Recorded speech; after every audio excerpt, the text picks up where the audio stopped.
sometimes. It's not as if the salary dictates. We just, you know what I mean? Everyone's going to know because he's making 35 and then Jameis making 4. Right. I understand that someone has to take starter reps, but that can also alternate. And I do not think that Russell Wilson's last 4 years, dating back to his final year in Seattle when the great Pete Carroll drugged them to 9 wins, or certainly the last 3 years in Denver when Sean Payton, who everybody loves, was like, I can't get rid of you quickly enough. And when Mike Tomlin, who everybody loves, was like, we'd actually rather bring back Justin Fields because they offered him more money than they did Russell Wilson, that it makes sense to just say, yeah, this guy's earned the job when he hasn't earned it yet. Now, I think he probably would win the job because Dart's more of a project late first-round pick and Jameis is Jameis. I just, Brew, don't see what's gained by just announcing it's his job. I agree with you so much that I kind of think this means, and maybe I'm maybe I'm wrong about this. I think it means he's starting camp as our starter. He's first on the depth chart. He will get most of the starters' reps, but it's still a competition. That's how I'm taking it. Because I agree that it doesn't make – why in the world do you have to pencil in or write it in pen right now that Russell Wilson's the starter? I agree with you. I think he would win the job, but I don't think you need to go into camp like this. He hasn't been good enough the last few years where he just automatically gets the job. I think you go in there with an open competition with Russ first on the depth chart and then see how it goes. Now, I'm not one of those guys that believes just because you drafted a quarterback that you like in the first round, second round, whatever, that you got to throw him right in. Correct. I mean, Patrick Mahomes, Tom Brady, Aaron Rodgers, they sat their first year. So if they can sit their first year, anybody can sit his first year. I think a lot of quarterbacks would benefit from that. So I'm fine with if Wilson plays the whole year and Dart sits, but I would let it be a competition. And so I agree. The only thing that makes sense, I guess, is that we know this coaching staff and front office is on the hot seat. They want to get out to a good start, and you have a proven starter in Russell Wilson. Okay, so I want to talk about this clip because it actually really kind of rubbed me the wrong way a little bit. This is one of the very rare clips that I actually watched before I made a video about. And I always like to emphasize when that's the case because the vast majority, 99% of the clips that I watch, I'm reacting in real time. But this is one of the clips that I watched when I was just working out late night after I already recorded for the day. And so I was like, oh, I'll have this on in the background. And I was just like, what is this conversation that's being had right now? I mean, naming Russell Wilson the starter makes 100% sense when you're looking at how this team is structured. Daboll coaching for his career right now, his livelihood, and you have a rookie who's not ready to play yet. You have Jameis Winston, who is not a serious player. I don't care what anyone says, and is just so wildly unpredictable. And then you have a true grown-up in Russell Wilson. Say what you will about him, but if you're gonna go down on a sinking ship, I will take Russell Wilson as the leader there than any of these other guys. I mean, you know that at least you have an actual grown-up, someone who you're speaking the same language. When Brian Daboll's having a conversation with Russell Wilson, there's going to be an understanding of we are speaking the same language. You understand what I'm saying, okay? And we'll be able to troubleshoot things a lot more skillfully and successfully.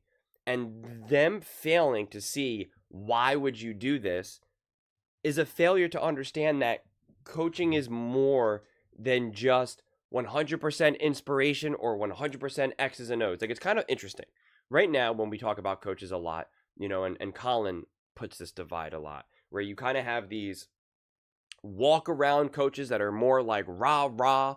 Think of the Dan Campbells and the Siriannis, or you have the true guys that are like X's and O's. They're the ones that are calling the plays, designing it. The offense starts with them and stops with them. Same thing with defense. Andy Reid, Sean McVay, whatever. But but we fail. So we often, when we look at coaching, it's just then really binary, right? It's just either you're either a rah-rah coach that where we kind of are like, what do you actually do? Or we know, okay, you're the brains behind this. And we think that's all there is to it. And it's so much more than that. You have to understand how to manage personalities. You have to understand how to manage your team as a whole and individually. And right now, going into this season, that as a coach, you need to get this going in the right direction.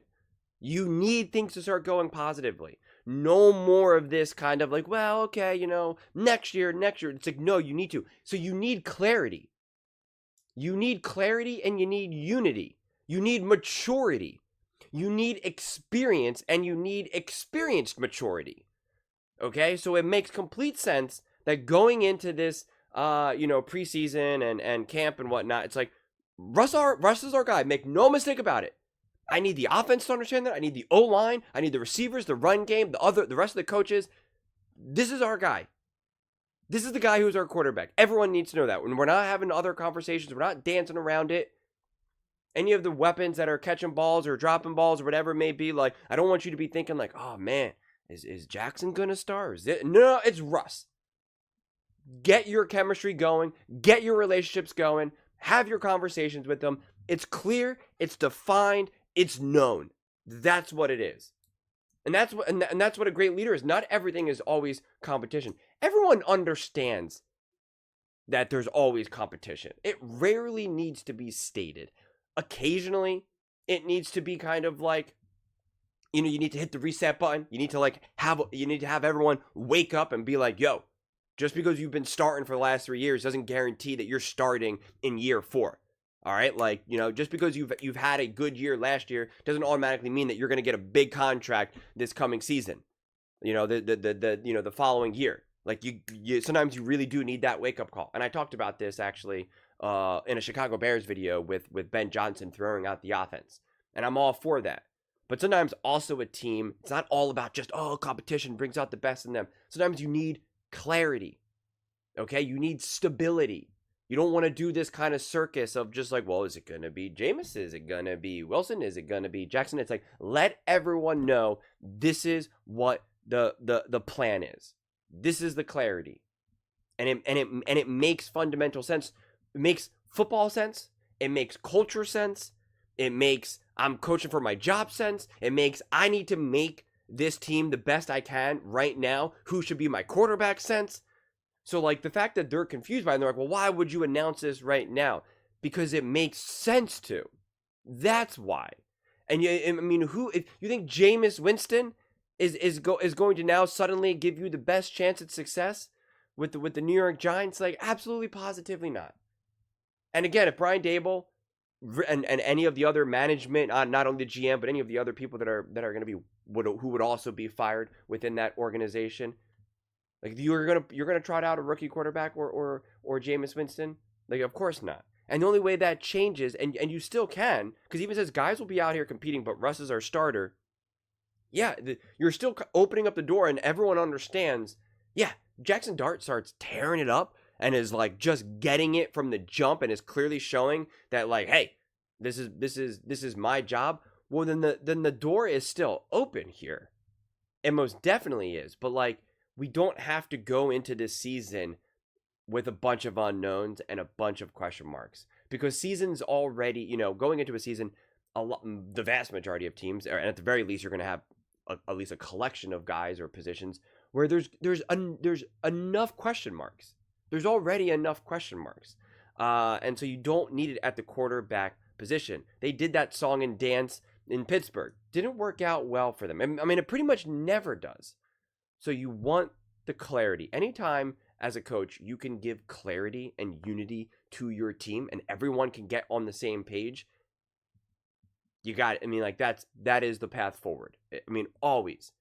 I mean, I've played for teams where you don't have that and there is that confusion and it's just like you don't know where to look. And I feel like even if you never really played sports and you were just a fan, you could see it. If you're watching a team or rooting for a team, you could see when you don't have that. I mean, I can't think of any examples. I guess maybe the Steelers, but I'm trying to think of maybe another concrete example of that on the more recent side. You kind of had a little bit of, actually, ironically, with the Philadelphia Eagles with Nick Foles and Carson Wentz, but you were never realistically going to bench Carson during the regular season and throw in Nick Foles. But it makes sense, and so I'm more surprised that they were just like, this makes no sense to me, and it's just like, how does this not make sense? Like, this is pretty basic to me, quite frankly. And again, if you're talking about an offensive head coach and you can talk to a rookie, Jameis Winston or Russell Wilson, you're immediately going to feel more at home with Russell Wilson.